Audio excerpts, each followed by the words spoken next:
Welcome everyone. तो हम लोग अभी तक क्या क्या पढ़े हैं, हम लोग जो चैप्टर 2 था उसका स्टार्टिंग से लेके अभी तक हम लोगों ने किरचॉफ्स लॉ तक पढ़ा है। ठीक है, तो हम लोग अभी नेक्स्ट टॉपिक होगा एप्लीकेशन ऑफ किरचॉफ्स लॉ। तो एप्लीकेशन ऑफ किरचॉफ्स लॉ तो बहुत जगह यूज़ होता है, पर एक साइंटिस्ट है जो इसका नाम क्या था, व्हीटस्टोन। ठीक है, उन्होंने एक ब्रिज बनाया था। ठीक है, और उन्होंने उस ब्रिज को इस तरह बैलेंस किया था कि क्या बोले आपको, जिसकी वजह से हम लोग का बहुत ही मतलब अलग डिवाइस भी डेवलप हुआ साथ में हम लोग का जो रेजिस्टेंस मेजर करने का जो प्रॉब्लम था वो बहुत सॉर्ट आउट हो गया। ठीक है, तो बताते हैं, आइए देखते हैं क्या क्या था। तो हम लोग आज का टॉपिक है व्हीटस्टोन ब्रिज। सिर्फ यही नहीं है, व्हीटस्टोन ब्रिज पढ़ेंगे, फिर हम लोग क्या पढ़ेंगे, मीटर ब्रिज और फिर पोटेंशियोमीटर। बस हम क्या करेंगे, उसका इंट्रोडक्शन देखेंगे, ब्रिज क्या था और उसका जो फार्मूला है मेन वाला उसको देखेंगे। उसका ऊपर जो न्यूमेरिकल्स होगा वो बाद में किया जाएगा और फार्मूला प्रूफ भी आज नहीं किया जाएगा। आज बस आपको शॉर्ट में सारा ये जो टॉपिक्स है उसका मीनिंग बताऊँगा मैं, ताकि जो बच्चे एंट्रेंस के लिए प्रिपेयर कर रहे हैं उनके लिए कोई ये लंबा वीडियो ना हो, शॉर्ट में सब कुछ मिल जाए उनको। ठीक है, मेरा मोटिव वही है आज का। देखते हैं, तो व्हीटस्टोन ब्रिज देखिए, फटाफट से शुरू करते हैं। व्हीटस्टोन ब्रिज इस टाइप का एक ब्रिज था। ठीक है, डायग्राम अगर सुंदर ना हो तो भी कोई बात नहीं, एडजस्ट कर लीजिए, आपको अच्छे से मीनिंग जो है वो समझ में आएगी, इसकी गारंटी मेरी है।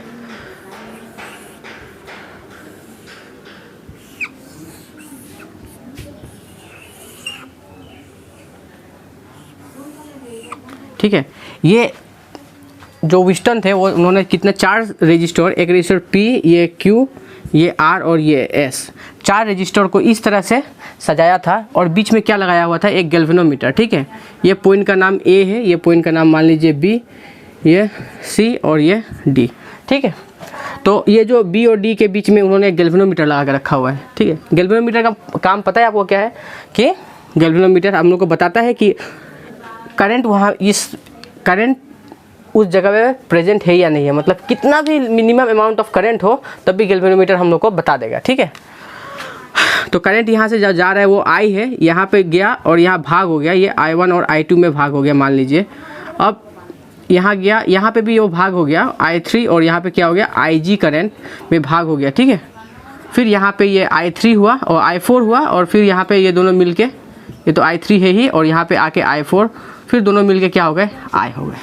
समझ में आ गया आपको? ठीक है, ये था होल सिनेरियो। यहाँ पे 4 रजिस्टर है।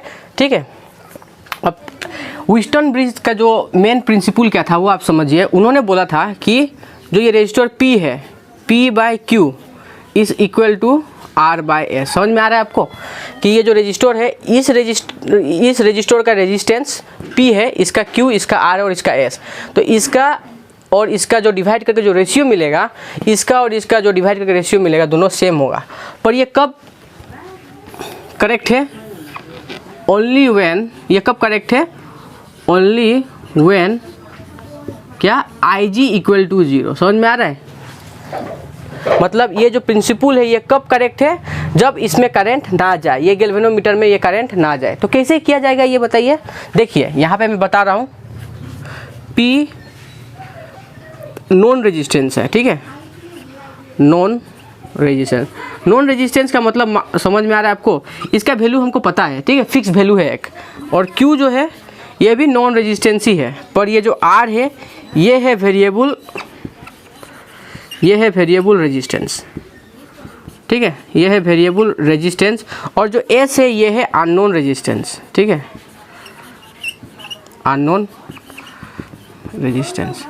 अब आपको पूरा क्लीन कट समझ में आएगा। देखिए मैं आपको बता रहा हूँ, बहुत गर्मी है आज, सुनिए क्या है कि जो फैक्ट्री है वो फैक्ट्री हम लोगों का क्या प्रोड्यूस करता है, रजिस्टर प्रोड्यूस करता है। उन लोगों ने तो रजिस्टर प्रोड्यूस कर दिया ऑब्वियसली, और फिर से उस रजिस्टर को मार्केट में भेजने से पहले उसमें कलर कोडिंग करते हैं ना, आपको बताया था मैंने कलर कोडिंग वाला चैप्टर में, कलर कोडिंग करते हैं ताकि क्या होगा, जो हम लोग का जो यहाँ पे मैकेनिक्स होंगे या कहीं कोई भी इंडस्ट्री में जो यूज़ हो, तो वो लोग कलर कोडिंग को देख के उनको पता चल जाए कि इतना ओम का ये रेजिस्टेंस है। ठीक है, लेकिन एक बात बताइए, वो कलर कोडिंग करने से पहले उनको कैसे पता चलता है कि ये कितना ओम का रेजिस्टेंस है?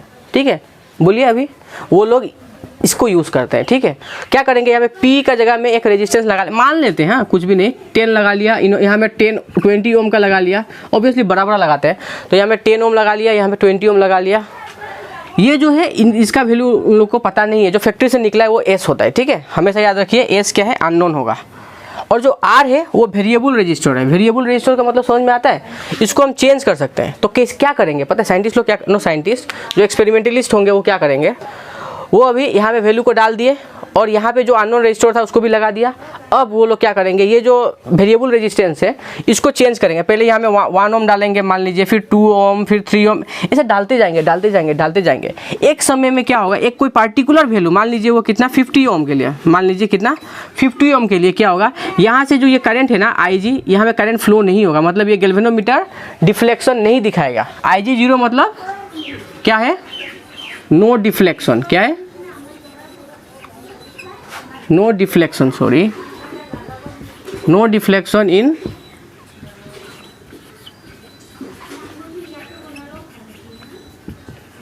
ठीक है। IG 0 का मतलब है ये गैल्वेनोमीटर में डिफ्लेक्शन नहीं होगी। क्लियर हो गया, समझ में आया ना आपको एक्सपेरिमेंट कैसे किया जाता है। ये PQ फिक्स्ड वैल्यू वाला लगा देंगे और R को चेंज करते रहेंगे। जब ये IG 0 हो जाएगा तब क्या किया जाएगा, यहाँ में फॉर्मूला में डाल देंगे। ठीक है, फॉर्मूला में डाल देंगे कितना, P का जगह में क्या डालेंगे 10, Q का जगह में 20, यहाँ में 50। तो अभी आपका S नहीं निकल जाएगा, आराम से S निकल जाएगा। कितना होगा S, बोलिए, कट गया, अरे भाई कितना होगा, बोलिए, हमको तो अभी नहीं पता कितना होगा। S इक्वल टू क्या हो जाएगा, S यहाँ आएगी, ये यहाँ आएगा, कितना होगा 100 ओम होगा। ठीक है, समझ में आ गया ये व्हीटस्टोन ब्रिज कैसे काम करता है, यही बात है। और ये जो कंडीशन है ये क्या है, बैलेंस कंडीशन। ये क्या है, ये जो कंडीशन है, सॉरी, ये कंडीशन को क्या बोलेगा, when IG equal to 0 is क्या, बैलेंस कंडीशन। ये क्या है,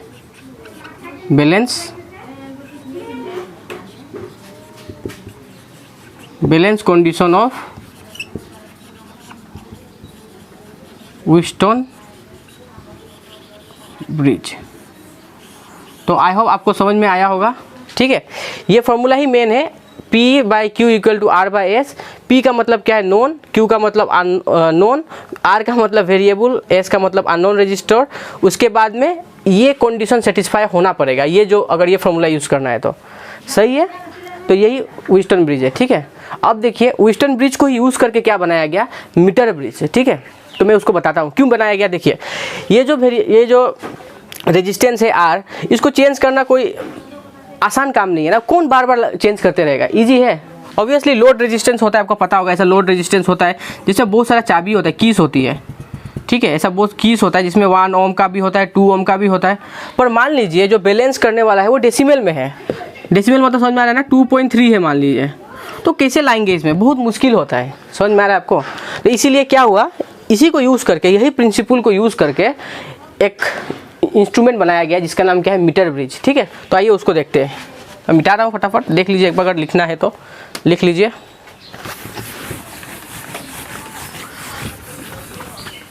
तो मैं कोशिश करता हूँ कि 15 मिनट के अंदर मैं आपको ये तीनों टॉपिक को पढ़ा दूँ, क्या क्या, व्हीटस्टोन ब्रिज, मीटर ब्रिज और पोटेंशियोमीटर। ठीक है, ताकि आपका रिवीजन हो जाए और आप फटाफट अपना प्रॉब्लम्स में फोकस कर सके। ठीक है, ना कि थ्योरी में फंस के एंट्रेंस के लिए पीछे रहें। तो मेरा मोटिव हमेशा यही रहता है, मतलब जो ये नीट सीरीज चला रहा हूँ इसके लिए। ठीक है, पोटेंशियल, सॉरी, वेरी सॉरी, क्या पढ़ाने वाला था, मीटर ब्रिज।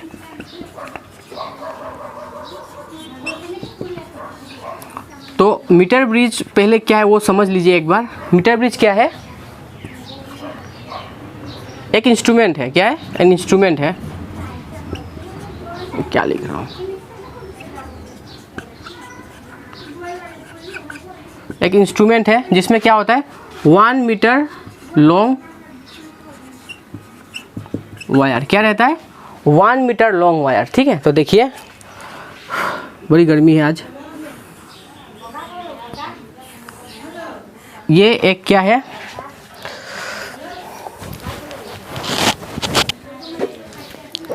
ठीक है, ये एक इंस्ट्रूमेंट है जिसको हम लोग मीटर ब्रिज बोलते हैं। उसके लिए आपको याद रखना है, यहाँ पे क्या होता है, 0 से लेके 100 सेंटीमीटर। अच्छा, 0 से लेके 100 सेंटीमीटर मतलब पता है ना, 1 मीटर इक्वल टू 100 सेंटीमीटर होता है। तो यहाँ पे ऐसा स्केल बना रहेगा आपका, ठीक है, 1 2 3 4 5 6 ऐसा करके कितना होगा, 100 तक होगा। और यहाँ पे एक पॉइंट है, यहाँ पे भी एक पॉइंट है, इस पॉइंट का नाम A है, इस पॉइंट का नाम B है मान लीजिए, और यहाँ पे एक तार ऐसा बंधा हुआ होगा, ठीक है। ये काठ का टुकड़ा है, ठीक है। इस टुकड़े पे एक स्केल लगा हुआ है जो 0 से लेकर 100 दिखाएगा आपको। फिर नीचे भी एक स्केल होगा, ऐसा एक स्केल होगा, ठीक है, 1 से लेके 100 तक होगा, 100 सेंटीमीटर। हाँ, तो बड़ा से लिखता हूँ, आपको दिखाई देगा, 1 से लेके 100 cm, ये भी 1 से लेके 100 cm, ठीक है। तो एक तार होगी, ये तार इंपॉर्टेंट है, ठीक है। तार को मैं अलग कलर से बना देता हूँ तो आपको दिखाई भी दे अच्छे से ना। ये एक तार है, ठीक है, जो कितनी है, एकदम यूनिफॉर्म है। यूनिफॉर्म का मतलब समझ में आता है ना, ना ही बीच में मोटू है ना पतलू है, एकदम यूनिफॉर्म है, ठीक है। और इसका लेंथ कितना है पता चल गया आपको। और ये जो स्केल है ये कितना दिखाएगा आपको, 1 से लेके 0 से लेके कहाँ तक, 100 इस तरफ और इस तरफ ऐसा रहेगा, ठीक है।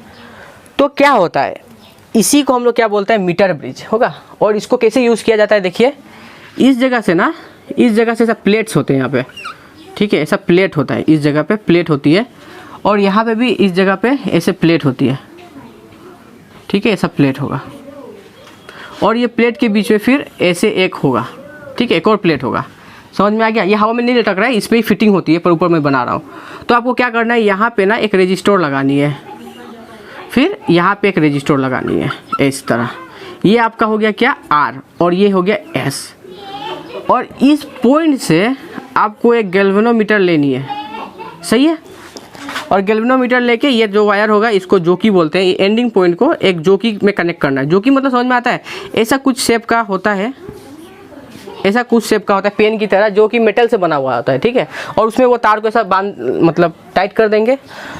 और फिर जब हम इसमें टच करेंगे, उससे पहले इसको तो बैटरी से कनेक्ट करना ही पड़ेगा आपको,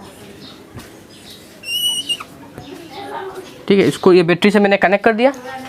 अब देखिए अच्छे से देखिए, जब बैटरी से कनेक्ट कर देंगे तो इसमें करंट चालू हो जाएगा। अब ये वायर देखिए यहाँ पे कनेक्टेड है, मतलब करंट इधर भी जा रही है, इधर भी जा रही है, दिख रहा है ना आपको, करंट इधर भी जा रही है, इधर भी जा रही है, मतलब इधर भी जा रही है, फिर इधर भी आ रही है, ठीक है। ये आ रहा है करंट, हाँ, इससे करंट आ रहा है, कहाँ, इधर से फिर निकल जाएगी, ये इधर निकल जाएगी, सही है। तो अभी क्या करेंगे हम, एक्सपेरिमेंट करने के समय में इसको है ना, ये जो वायर है इसको यहाँ में टच करेंगे, कहीं यहाँ से शुरू करते हैं। यहाँ पे टच किए, 0 हुआ वो चेक करेंगे, 0 नहीं हुआ फिर जाएंगे, फिर यहाँ पे टच करेंगे, यहाँ पे टच करेंगे, यहाँ पे टच, ऐसा करते जाएंगे। किस पॉइंट पे 0 हुआ वो देखना है हम लोग को। मान लीजिए कहाँ पे 0 हुआ, जाते जाते यहाँ पे 0 हो गया, ठीक है। इस पॉइंट पे क्या हुआ, ये पॉइंट मान लीजिए क्या है, क्या माने बोलिए, P मान लेते हैं। P पॉइंट पे क्या हो गया, 0 हो गया।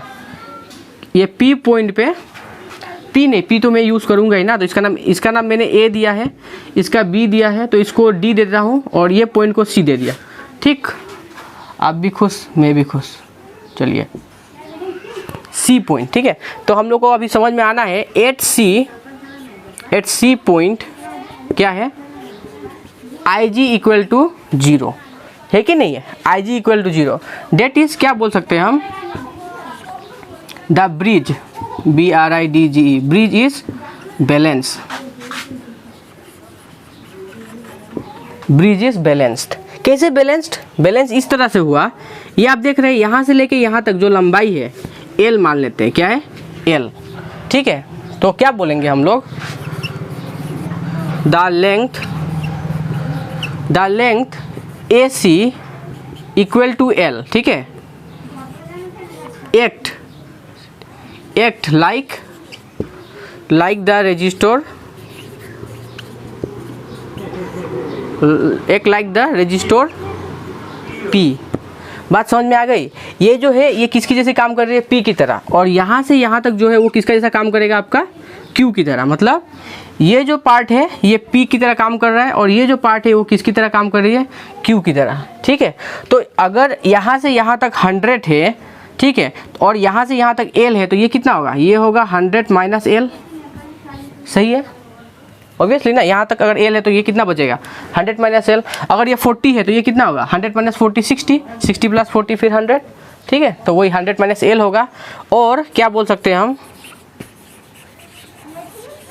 द लेंथ क्या है उसका नाम, सी से लेके बी तक इक्वल टू कितना 100 माइनस एल होगा। एक्ट का स्पेलिंग भी गलती लिख रहा हूँ, देखिए एक्ट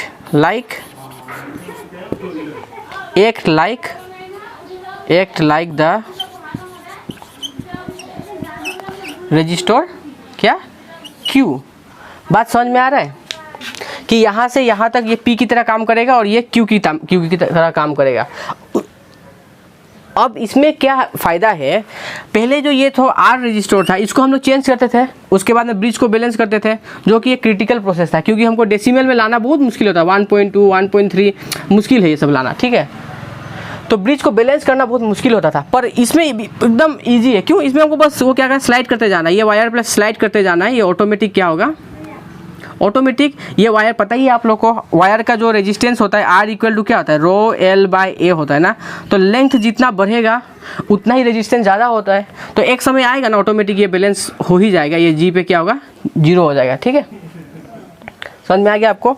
तो इसीलिए मीटर ब्रिज को प्रीफर किया जाता है, व्हिटस्टोन ब्रिज के जगह मीटर ब्रिज को यूज़ करते हैं फैक्ट्रीज में जब भी अननोन का निकालना हो तो, ठीक है। तो अभी इसको कैसे करेंगे पता ही आपको, क्या है P by Q is equal to R by S, ठीक है, यही फॉर्मूला होगा।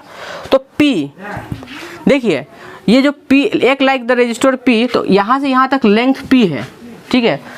तो ये L रेजिस्टेंस के लिए कितना होगा वो तो पता नहीं है, पर एक बात है, ये जो मीटर ब्रिज जब बनता है तो यहाँ पे एक चीज़ वैल्यू दिया रहता है कि क्या दिया रहता है, ठीक है, क्या दिया रहता है वो आप लिख लीजिए, यहाँ पे R दिया रहता है, स्मॉल r क्या है, रेजिस्टेंस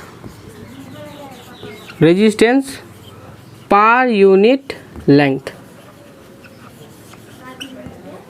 रेजिस्टेंस क्या, रेजिस्टेंस पर यूनिट लेंथ। समझ में आ गया। अगर 1 सेंटीमीटर का मान लीजिए R है, तो L सेंटीमीटर का कितना होगा, R इंटू एल होगा कि नहीं होगा। अगर 1 सेंटीमीटर का रेजिस्टेंस R है, ये पर यूनिट लेंथ का मतलब वही हुआ ना, अगर हम सेंटीमीटर में हिसाब कर रहे हैं तो 1 सेंटीमीटर का अगर रेजिस्टेंस R ओम होता है तो L सेंटीमीटर का कितना होगा, ऑब्वियसली R इंटू एल ना। जैसे कि एक एप्पल का दाम 2 रुपया है तो 10 एप्पल का कितना होगा, मल्टीप्लाई करना पड़ेगा, 20 होगा। तो उसी तरह यहाँ पे जो P का वैल्यू होगा, P का कितना होगा, R इंटू एल होगा ना ऑब्वियसली।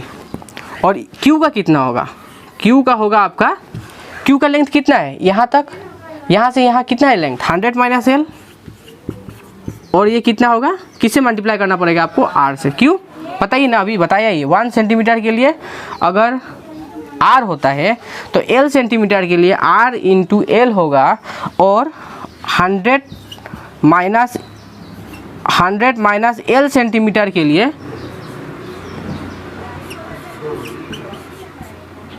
100 माइनस एल होगा, ठीक है।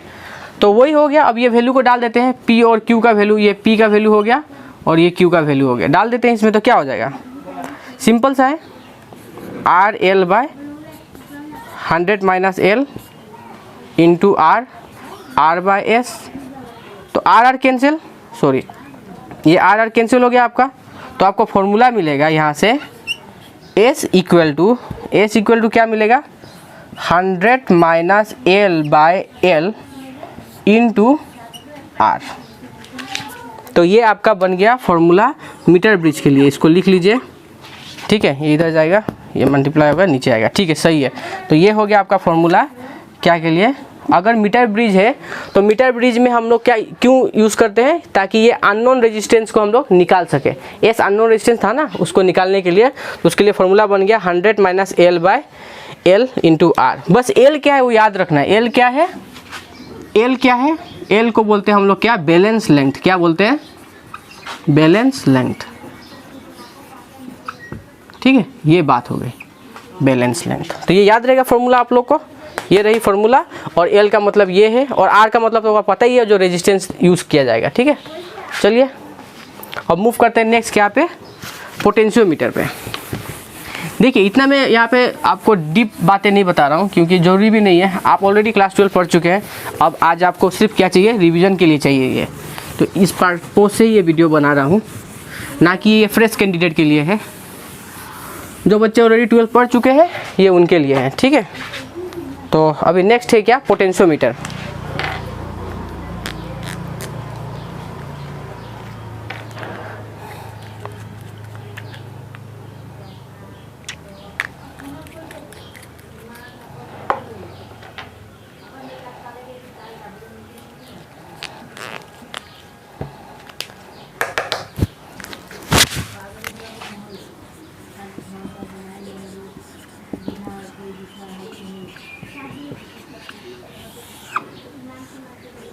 तो हमारा टॉपिक क्या है, पोटेंशियोमीटर, ठीक है।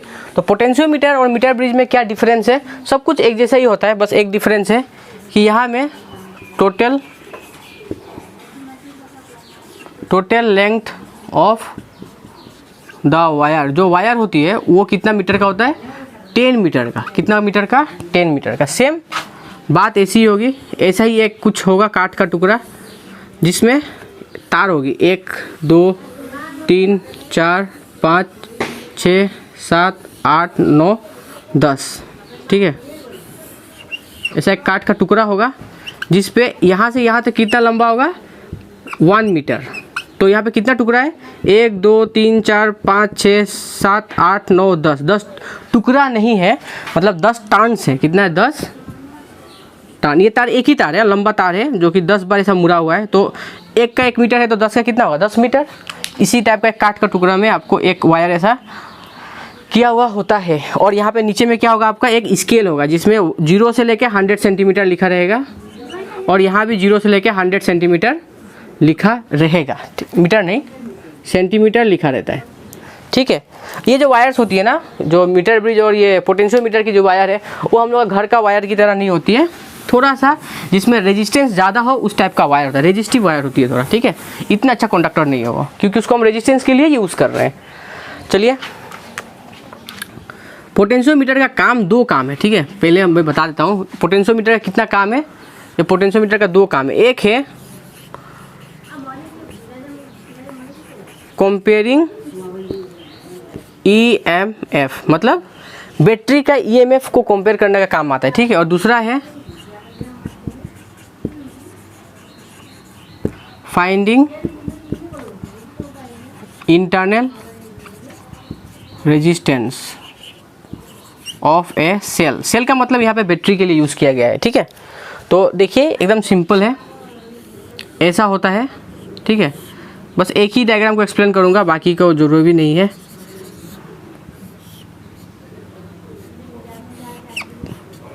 ये हो गया आपको पोटेंशियोमीटर को चलाने के लिए। ये पोटेंशियोमीटर देखिए 10 मीटर तो मैं नहीं बना सकता, उसके लिए ऐसा जिगजैग से बना दिया जाता है, ठीक है। ये एक पॉइंट है, ये एक बी पॉइंट है, और इसको चलाने के लिए यहाँ में सर्किट दिया गया है, ठीक है। सबसे इम्पोर्टेंट बात है यहाँ पे पोटेंशियोमीटर का कॉन्सेप्ट में, सबसे इम्पोर्टेंट बात है आई। ये आपको याद रखना, ये क्वेश्चन में नहीं दिया रहता है, ठीक है। I should be same, I should be same through out the experiment, through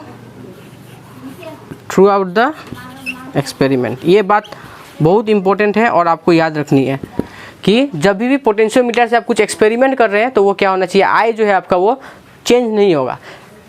अगर चेंज हो जा रहा है तो आप क्या करेंगे, ये जो रजिस्टर दिया हुआ है ना, इसको मिलाएंगे, यहाँ पे मिलाएंगे और फिर सेम करंट वहाँ पे ऑब्टेन कर लेंगे, ठीक है। यही है, समझ में आ गया ना, यही बात है पोटेंशियोमीटर की मेन बात। और दूसरा है प्रिंसिपल। प्रिंसिपल, पोटेंशियोमीटर का प्रिंसिपल क्या है बोलिए, याद है तो आप बोल सकते हैं, याद नहीं है तो मैं बता दूंगा। बोलिए क्या है, V is proportional to L, ठीक है। ये बहुत इंपॉर्टेंट बात है, क्या है, V is proportional to L। V यहाँ पे क्या है, potential, potential drop in the wire is equal to L क्या है, balance length, equal to balance length. मतलब क्या होगा, IG जहाँ पे IG जहाँ 0 होती है उसी को हम लोग क्या बोलते हैं, बैलेंस लेंथ, ठीक है। तो आइए हम लोग देखते हैं ये दोनों कैसे किया जा सकता है, ठीक है। इंपॉर्टेंट है, इसको नहीं भूलना है। और इसके लिए हम क्या कर सकते हैं, V इक्वल टू KL भी लिख सकते हैं, ठीक है। तो यहाँ पे नर्वस नहीं होनी है। तो चलिए पहले इसको एक्सप्लेन करते हैं, फिर आपको मैं बता रहा हूँ। ठीक है, मिटा दो, लिख लीजिए फटक से। पहले प्रिंसिपल को एक्सप्लेन करता हूँ, उसके बाद में आपको बताता हूँ कि और क्या बात है यहाँ पे, ठीक है। तो प्रिंसिपल को समझाने के लिए मैं क्या कर लूँगा, यहाँ पे एक बैटरी ले लेता हूँ, सिंपल सा बात है। यहाँ पे एक बैटरी ले लिया और फिर एक गैल्वेनोमीटर यहाँ पे लगा लिया, ठीक है, हो गया मेरा सर्किट। ये गैल्वेनोमीटर, ये बैटरी का क्या हो गया मेरा, ई हो गया, ठीक है। अब यहाँ से गैल्वेनोमीटर से मैं एक तार ले लेता हूँ और ये तार को ना मैं हर जगह यहाँ से स्टार्ट करूँगा, यहाँ पे कनेक्ट करूँगा ये तार जो है। चलिए आपको दिखाई देता हूँ एक बार, यहाँ से कनेक्ट करके ऐसे करते करते जाऊँगा और एक समय में आके मान लीजिए यहाँ पे बैलेंस हो गया, इस पॉइंट पे ये बैलेंस हो गया। क्या नाम दूँ, पी देता हूँ, ठीक है, पी पॉइंट पे बैलेंस हो गया। तो यहाँ से हिसाब करना पड़ेगा, यहाँ से ऐसा हिसाब करते करते करते यहाँ तक आना पड़ेगा। कितना मीटर हुआ, मान लीजिए एल मीटर, क्या हुआ, कितना मीटर हुआ, एल मीटर। तो आपको मैंने बताया था कि ये जो बैटरी है, ठीक है, ये बैटरी जो है यहाँ से करंट सप्लाई कर रही होगी ऑब्वियसली। तो क्या होगा, जो ये बैटरी का पोटेंशियल है, आपको पता है ओम्स लॉ के हिसाब से V = IR होता है, राइट। तो ये बैटरी का जितना वोल्टेज होगा वो वोल्टेज और यहाँ पे जो करंट जा रही है और यहाँ पे जो रेजिस्टेंस है, दोनों बैलेंस होने पड़ेंगे। तो यहाँ पे जब मैंने दिया तो रेजिस्टेंस कम था, तो ये वोल्टेज को पूरा का पूरा नहीं क्या कर सका, पूरा का पूरा एब्जॉर्ब नहीं कर पाया ये रेजिस्टेंस जो। तो थोड़ा इंक्रीज़ कर दिया तब भी नहीं कर पाया, ऐसा करते करते इंक्रीज़ करते गया, फिर भी वोल्टेज जितना है ये एब्जॉर्ब नहीं कर पा रहा है। तो लास्ट में इस जगह पे पूरा का पूरा एब्जॉर्ब हो गया, तो यानी करंट नहीं आ रहा है। करंट नहीं आने का मतलब समझ में आ गया ना आपको, कि इधर का जो टुकड़ा है, इधर का टुकड़ा का जो रेजिस्टेंस है जो भी हो, और ऊपर का जो टुकड़ा है, मान लीजिए ये तार है, ठीक है, ये तार मैं यहाँ पे बना ले रहा हूँ। इस पॉइंट पे आपका बैलेंस पॉइंट मिला है, पी पॉइंट यहाँ पे है। इसका मतलब ये है कि यहाँ पे जो इसका जितना रेजिस्टेंस है R1 मान लीजिए, इसका R2 है, दोनों समान है, मतलब दोनों समान है। इसका मतलब इधर से जो अगर पोटेंशियल हिसाब करेंगे इस पॉइंट पे और इस पॉइंट पे, ये दोनों पॉइंट पे पोटेंशियल क्या है, समान है। इसीलिए करंट, अब यहाँ से अगर एक तार लगाते हैं तो यहाँ पे करंट फ्लो नहीं होती। समझ में आ गया आपको, वही बात हो रहा है यहाँ पे कि अगर हम मैं ऐसा रेजिस्टेंस यहाँ पे लगा रहा हूँ, सॉरी ये गैल्वेनोमीटर यहाँ पे लगा रहा हूँ, करंट फ्लो नहीं हो रही। इसका मतलब इस पॉइंट पे जितना पोटेंशियल है और इस पॉइंट पे जितना पोटेंशियल है, दोनों क्या हुआ, समान हुआ। कैसे समान हुआ, जैसे जैसे मैं इंक्रीज़ करते गया ये रेजिस्टेंस, जो तार का वो जो लेंथ है, तो मेरा जो रेजिस्टेंस है ये बढ़ता गया, क्योंकि R is proportional to L, आपको पता है पहले से ही। तो ये बढ़ते गया, बढ़ते एक समय में क्या हुआ, इतना बढ़ गया कि यहाँ का पोटेंशियल और यहाँ का पोटेंशियल क्या हो गया, सॉरी मैं यहाँ दिखा रहा हूँ, बहुत सॉरी, इस जगह का पोटेंशियल, ओके, यहाँ का पोटेंशियल और यहाँ का पोटेंशियल क्या हो गया, समान हो गया। या फिर यहाँ भी बोल सकते हैं, कोई बात नहीं, एक ही है ना, यहीं से आ रहा है तो समान हो गया, ठीक है। तो वही बात है कि जब ये V = IR होगा, ऑब्वियसली यहाँ पे अगर हम हिसाब करेंगे, ये रेजिस्टेंस मान लेंगे, तो वोल्टेज ड्रॉप कितना होता है, वोल्टेज ड्रॉप V = IR होगा। I है, रो का मतलब होता है, R का मतलब होता है रो L/A, ये आपको तो फॉर्मूला पता ही होगा। A क्या है, यहाँ पे A नहीं लिखता हूँ, स्मॉल a लिखता हूँ यहाँ पे, ठीक है। A क्या है, ये जो वायर मैंने लिया है उसका क्रॉस सेक्शन, और लेंथ क्या है, ये जो लेंथ अभी बैलेंस हुई है, ठीक है, वो। और रो तो पता है आपको क्या है, रेजिस्टिविटी है, जो इसका जो रेजिस्टिविटी होगा ना, जो मटेरियल से बना हुआ है। तो आपको पता है I कांस्टेंट है, पोटेंशियोमीटर केस में हम लोग I को चेंज नहीं होने देते हैं ना, तो I कांस्टेंट है, रो कांस्टेंट है और A भी कांस्टेंट है। ये वायर थोड़ी ना इधर मोटू इधर पतलू है, हर जगह सेम है, तो कांस्टेंट हुआ। तो ये कांस्टेंट को हम क्या मान सकते हैं, K, क्या मान सकते हैं, K, ठीक है। तो V = क्या हुआ, KL। तो यहाँ पे K का वैल्यू क्या हुआ, I/A, याद रखने वाली बात है, ठीक है, ओके। समझ में आ गया आपको। अब एक और ट्रीटमेंट करते हैं हम लोग, एक और तरह से करते हैं, ये हो गया ना, ठीक है। अभी यही चीज़ को देखिए, मैं एक और तरीके से करता हूँ, इस तरह से।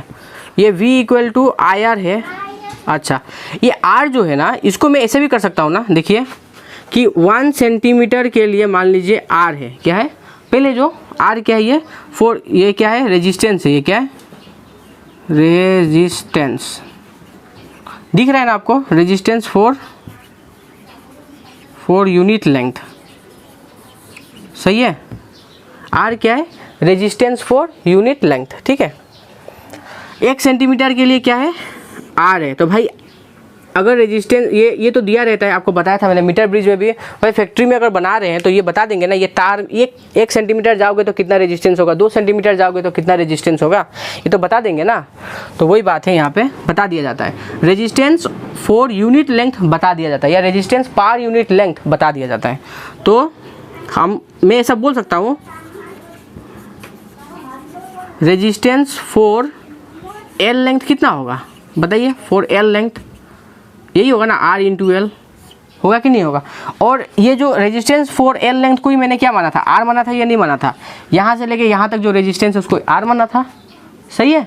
क्योंकि वोल्टेज ड्रॉप कितना है? V equal to I R है, तो आई इसमें ही जा रहा है और आर जो इसका ही मैंने माना था, तो आर इक्वल टू क्या हो गया? ये हो जाएगा, ठीक है। तो आई होप आपको समझ में आया होगा। तो आई तो आपको पता है कांस्टेंट है, और ये भी कांस्टेंट है ना, क्योंकि ये तो कहीं चेंज नहीं होगा, हर सेंटीमीटर में अलग अलग, हर जगह देखेंगे पर यूनिट लेंथ तो एक ही रहेगा। तो यहाँ से भी मैं एक फॉर्मूला निकाल सकता हूँ, V इक्वल टू के एल। सेम बात होगी आपका, V इक्वल टू के एल। यहाँ भी K क्या है? कांस्टेंट है, आई आर यहाँ पे हुआ K equal to I R. समझ में आया? R का मतलब आपको पता है, R इक्वल टू क्या है? Resistance for unit length. तो 2 चीज़ बन गया फॉर्मूला यहाँ पे, ठीक है। ये जो यहाँ से भी हम निकाल सकते हैं कि ये कांस्टेंट होगा, V प्रोपोर्शनल टू L होगा, और यहाँ से भी मैं बोल सकता हूँ V प्रोपोर्शनल टू L होगा, सही है। दोनों का देखिए करने का तरीका अलग अलग है, पर मीनिंग एक ही निकलता है। इसका मतलब आपको एक बात याद रखना है, अब सही से याद रखना है कि I rho A by L हो सकता है, ठीक है, और V equal to I R L भी हो सकता है, ये दोनों ही हो सकते हैं, ठीक है। तो ये फॉर्मूला याद रखिए, न्यूमेरिकल के लिए दोनों में से जो जहाँ ज़रूरत है भाई उसको यूज़ करना है, ठीक है। समझ में आ गया? ओके, चलिए मिटाता हूँ। ये समझ में हो गया, आ गया होगा आपको। ये प्रिंसिपल के बारे में बात था। अब कंपेयरिंग का बात करते हैं। कंपेयरिंग भी एकदम सिंपल से निकल जाएगा, अगर आप इसको समझ गए ना तो हो गया। देखिए एकदम अच्छा से डिटेल से पढ़ाने से थोड़ा ईजी होता है समझाना, मतलब हर बात बता दो, पर यहाँ में सिर्फ मेन बात बताना है, तो डाउट लगता है कि आपको समझ में आया या फिर नहीं। अब मैं भूल गया कहाँ पे कौन सा था। ये A था और B था, और ये मेरा हो गया आपका पोटेंशियोमीटर। तो कंपेयरिंग EMF का मतलब होता है कि यहाँ में एक बैटरी लगा देंगे, हम एक बैटरी लगा दिया, फिर यहाँ में भी एक बैटरी और ले लेते हैं, ठीक है। ये E1 है और ये E2 है, और यहाँ पे एक पॉइंट ले लिया गया गैल्वेनोमीटर। तो सबसे पहले इस पॉइंट को इसके साथ कनेक्ट करेंगे। कनेक्ट करने के बाद में आपको एक लेंथ मिलेगा L1, ठीक है। मतलब E1 के लिए बैलेंस लेंथ क्या है? बैलेंस लेंथ फॉर E1, चलिए इसको हटा देते हैं। Balance length for E1 equal to क्या हुआ? L1। उसी तरह फिर क्या करेंगे? बैलेंस लेंथ निकालेंगे। बैलेंस लेंथ फॉर E2 कितना होगा भाई? L2 होगा। E2 कैसे निकालेंगे? इसको यहाँ से खोलेंगे, फिर यहाँ पे ज्वाइन करेंगे, तो ये ऑब्वियसली कहीं और जाके ही लगेगा। तो ये यहाँ से यहाँ तक हमको क्या मान लेंगे? इस जगह से इस जगह तक क्या मान लेंगे? कहाँ ड्राइंग करें? यहाँ से यहाँ तक मान लेते हैं L2। अब दोनों एक साथ नहीं दिखा सकता हूँ, समझ में आ गया होगा आपको। L1 और L2 निकाल लेंगे, सही है। तो आपको पता ही है E1 कितना होगा? अभी आपको पता चला था ना, क्या होगा? KL1, क्योंकि V इक्वल टू क्या होता है? KL। तो अभी V का जगह में क्या आएगा? इसका पोटेंशियल कितना है? E1 है, E1 कितना है? KL1। और E2 कितना है? E2 भी K तो चेंज होगा नहीं, आपको पता ही है K का वैल्यू चेंज होगा, क्योंकि हम बोले हैं ना ये एक्सपेरिमेंट में जो है I कांस्टेंट रहता है। आप देख लीजिए K का मतलब क्या था। चलिए आई आर भी मान लेते हैं, आई आर से करते हैं। I कांस्टेंट होगा, दोनों एक्सपेरिमेंट में I कांस्टेंट होगा, और R ये तार थोड़ी ना बदली हो रहा है जो R चेंज होगा आपका। 1 सेंटीमीटर में पर यूनिट लेंथ जो पहले दिया हुआ था अभी भी तो वही होगा, तो ये दोनों कांस्टेंट ही होगा, तो ये तो चेंज नहीं होने वाली है KL2, ठीक है। अब कुछ नहीं करना, आपको डिवाइड कर देना है, E1 बाई E2 कर दीजिए, क्या होगा? KL1। डिराइवेशन टाइप ही हो गया। मैंने इतना भी नहीं सोचा था कि मैं इतना लंबा से बताऊंगा, मैं जस्ट फॉर्मूला लिखने वाला था आज। ये दोनों कैंसिल हो गया, और आपको क्या होगा? E1 by E2 equal to L1 by L2 मिला। बात समझ में आ गया? बैलेंस लेंथ बोलने का मतलब यही होता है, ये बैलेंस लेंथ का मतलब यही होता है कि इस पॉइंट पे IG का वैल्यू कितना है? IG का वैल्यू कितना है भाई, 0 है। IG का वैल्यू कितना है, 0 है। ठीक है, समझ में आ गया होगा आई होप आप। अच्छा फिर ठीक है, होगा, समझ में आ ही गया होगा, मैं मान लेता हूँ, क्योंकि आप लोग इतना भी तो ना समझ नहीं है। ठीक है, मिटाता हूँ तब तो। ओके, तो इजी एक्सपेरिमेंट है। पहले ये पॉइंट को इसमें कनेक्ट करना है, तो ऑब्वियस बात है करंट इधर से फ्लो होना शुरू हो जाएगा ना। ठीक है, ऐसा सर्किट ऐसा बनेगा, यहाँ से आया फिर ऐसा फ्लो हो गया। ठीक है, ऐसे फ्लो हो गया, क्योंकि पॉजिटिव से नेगेटिव जाता है ना, तो फ्लो हो गया। तो जिस पॉइंट पे 0 होगा वहाँ पे ये IG क्या हो जाएगा आपका, 0 होगा। उस पॉइंट को हमको लेना है, फिर यहाँ से यहाँ तक कितना सेंटीमीटर है वो मेजर करना है, उसको L1 बोलना है। फिर सेकेंड में कनेक्ट करना है, फिर वहाँ से वहाँ तक कितना हो रहा है उसको L2 बोलना है, और फिर ये पूरा करना है। ये याद रखने से हो गया।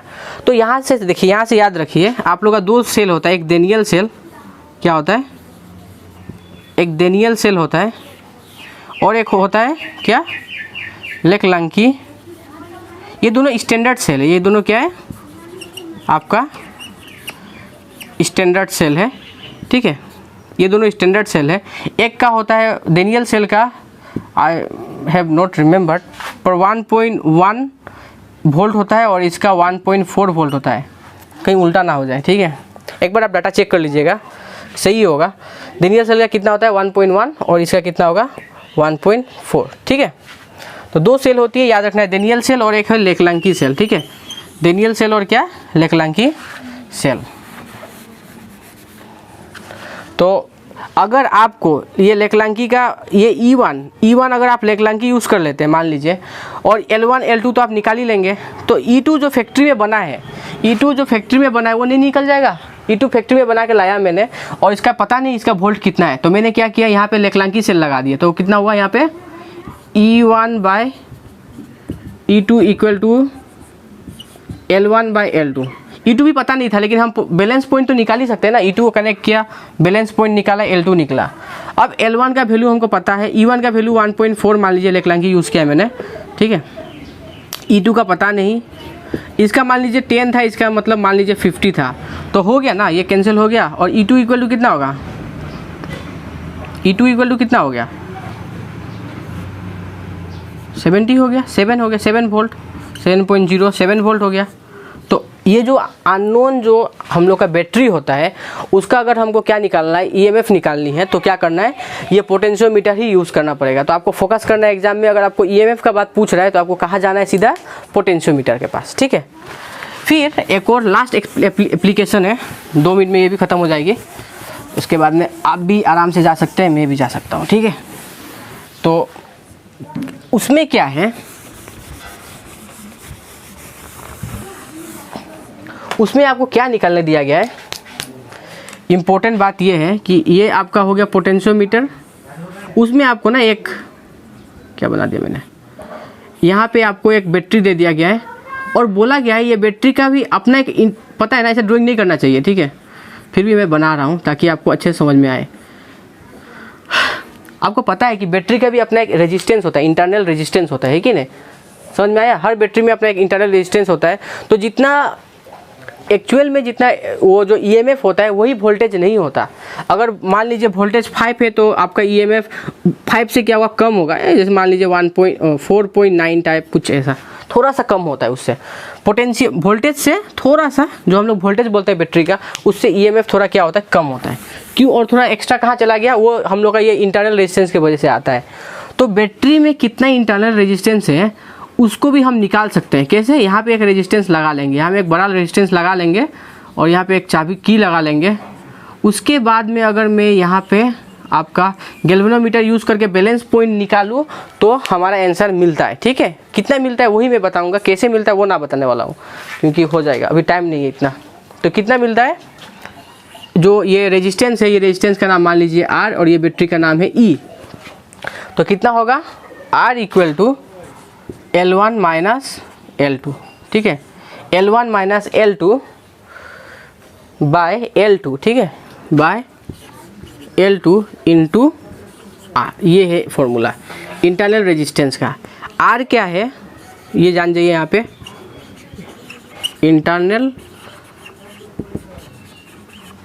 Resistance of the cell E।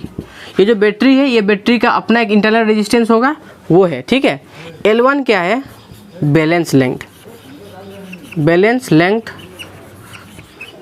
Length for E। ये E बैटरी है उसके लिए, ठीक है। E बैटरी के लिए बैलेंस लेंथ कितना है? L1 है, याद रखना है। हाँ, ये सब बातें याद रखनी है और बाकी तो हो जाती है। यहाँ में बैलेंस लेंथ फॉर E1, ये कब होगा? व्हेन की के इज ओपन। ये बात बहुत इंपॉर्टेंट है। क्वेश्चन जो लैंग्वेज होगा ना उसमें बोलेगा कि when the key was open then the length is 20 centimetre, तो समझ में आना है कि वो L1 का बारे में बोला गया है, ठीक है। फिर L2 बैलेंस लेंथ, ठीक है। व्हेन बैलेंस लेंथ ये कब का है? व्हेन की के इज क्लोज्ड। दिख नहीं रहा होगा आपको,